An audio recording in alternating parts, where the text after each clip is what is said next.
Hello દોસ્તો, કેમ છો? તો સ્વાગત છે મારા નવા વ્લોગમાં. તો અત્યારે 4 વાગ્યા છે અને હું આવી ગયો છું પોલીસ ગ્રાઉન્ડ ઉપર. તો તમે જોઈ શકો છો. તો અત્યારે હું હવે રનિંગ કરવાનું ચાલુ કરું છું. આ છે પોલીસ ગ્રાઉન્ડ. તો દોસ્તો ફાઇનલી રનિંગ ખતમ થઈ ગઈ છે અને હવે હું જાઉં છું ઘરે.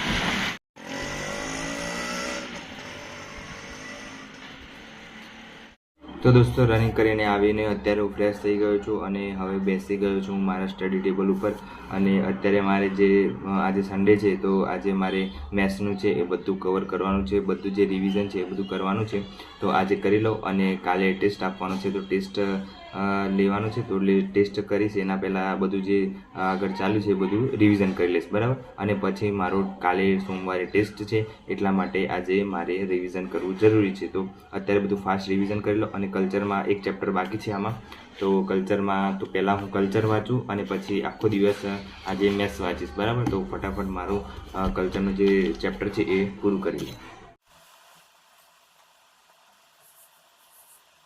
તો દોસ્તો મારું કલ્ચર હતું એમાં એક ચેપ્ટર કરવાનું હસ્તકળા એ પૂરું થઈ ગયું છે. અને અત્યારે હું તમને બતાવું કે હિસ્ટ્રીમાં અને કલ્ચરમાં બધું સેમ જ હોય છે. હિસ્ટ્રીમાં જે હોય છે સ્થાપત્ય જે કોને કર્યું એ બધું એ જ આમાં કલ્ચરમાં આવતું હોય છે. એટલે કોઈ બી સબ્જેક્ટ તમે કરતા હોય તો બે સબ્જેક્ટ જોડે કરવાના, એના આધારે તમને વાંધો ના આવે. જેમાં કલ્ચર તમે સાથે કરી શકો છો અને સાથે સાથે તમે હિસ્ટ્રી સબ્જેક્ટ પણ કરી શકો છો. એટલે બંનેમાં સેમ જ હોય છે, બરાબર.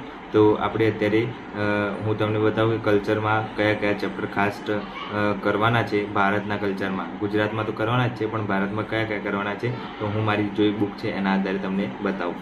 તો મારી જોડે આ કલ્ચરની બુક છે, ભારતનો સાંસ્કૃતિક વારસો, બરાબર. આ PSIનો કોન્સ્ટેબલ માટે બંને માટે કામ આવે છે. તો આપણે જોઈએ કે કયા કયા ચેપ્ટર કરવાના છે. મેં ટીક કરી દીધા છે.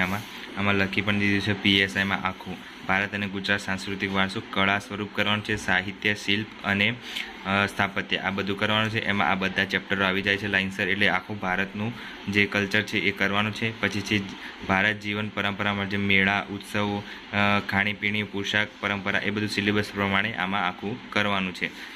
કલ્ચર છે એ કોન્સ્ટેબલ અને PSI બંનેમાં સેમ જ છે, સેમ જ સિલેબસ છે. એટલે મેં PSI લખ્યું છે, ત્યાં તમે કોન્સ્ટેબલ સમજી લેજો અને એ પ્રમાણે આ સિલેબસ જોઈ લેજો, બરાબર. એમાં પણ આટલા ચેપ્ટર છે. તો આ બુકમાં ઓલમોસ્ટ બધું કવર થઈ જાય છે. બાકી જે ગુજરાતના સંદર્ભ છે એ બીજી બુક છે કલ્ચરની, એમાંથી કરવાનું છે. એટલે આમાં ભારતના સંદર્ભે છે એ આ પહેલું અને ત્રીજું છે એ ખાસ કરવાના છે. એટલે પહેલામાં બધા ચેપ્ટરો આવી જાય છે અને ત્રીજામાં 19, 22 અને 29 આ કરવાના છે. બાકી આ ગુજરાતના સંદર્ભે છે એ મારે બુક બીજી છે એમાંથી કરવાનું છે, બરાબર. અને આદિવાસી જનજીવનના જે તહેવારો છે, મેળાઓ, પોશાક, ધાર્મિક વિધિઓ એ બધું આમાંથી કરવાનું છે. તો આમાં ઓલમોસ્ટ આટલું જે છે એ બધું કવર થઈ જાય છે. એટલે આમાંથી જ મારે આ વાંચવાનું છે, બરાબર.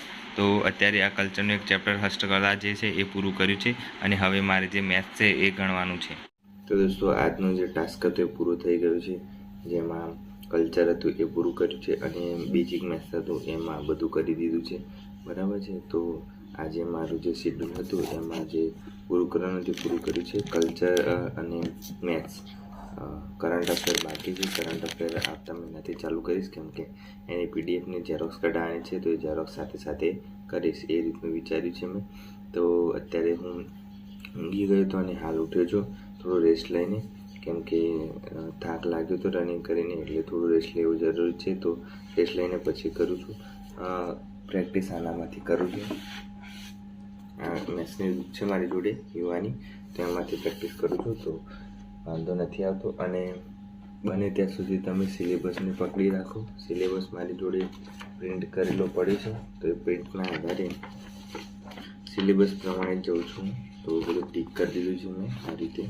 તો સિલેબસ પ્રમાણે જ કરું છું. જો હું તમને બતાવું કેટલું મારે થયું છે. તો આ બંધારણનો ટોપિક છે. તો બંધારણમાં આપણે જેટલા ટીક કર્યા છે એ બધું થઈ ગયું છે. બાકી બધું બુકમાં મળી રહ્યું છે આ બધું. અને આ જે મેથ્સ રીડિંગ છે એ અત્યારે ચાલુ છે મારે, એટલે વાંધો નથી. અત્યારે હિસ્ટ્રી અને ભૂગોળ થઈ ગયું છે, કલ્ચર ચાલુ છે, હિસ્ટ્રી પાછું કરવાનું છે અને ભૂગોળ થઈ ગયું છે. આ બધું જે ટીક કર્યા છે બધું. કલ્ચર ચાલુ છે અત્યારે અને આ બાકી છે પર્યાવરણ, વિજ્ઞાન, ટેકનોલોજી અને અર્થશાસ્ત્ર અને કરંટ અફેર, બરાબર. આટલું બાકી છે. અને આ પાછળનો પાર્ટ એ અત્યારે લખવાનું જોડે જોડે ચાલુ જ છે, એટલે વાંધો નથી. આ બધી પ્રેક્ટિસ ચાલુ જ છે એની, એટલે વાંધો આવે એવું છે નહીં. અત્યારે રિવિઝન ચાલે છે બધું, તો 1-2 સબ્જેક્ટ પૂરા થયા છે. એમ ધીરે ધીરે બધા સબ્જેક્ટ પૂરા થઈ જાય તો એક્ઝામ આવતી વખતે ફરીથી 1-2 વાર વારો આવી જાય સબ્જેક્ટનો, એટલે વાંધો આવે નહીં. તો રિઝનિંગ માટે મેં ચેપ્ટર બતાવી દીધા છે આઈએમપી, તો એ પણ જોઈ લેજો ખાસ. અને આગળ બીજા બધા સબ્જેક્ટના ઇતિહાસ, ભૂગોળ, કલ્ચરના પણ બતાવી દીધા છે, તો એ પણ ચેક કરી લેવાનું. અને બને ત્યાં સુધી જૂના પેપરો જોવાના, એનાલિસિસ કરવાનું, એના ઉપરથી ખબર પડી જાય કે કયા ચેપ્ટર કરવા, કયા ચેપ્ટર ના કરવા, બરાબર. અને બને ત્યાં સુધી મેથ્સમાં તો ફિક્સ જ હોય છે કે કયા ચેપ્ટર કરવાના, એટલે વાંધો આવે એવું નથી.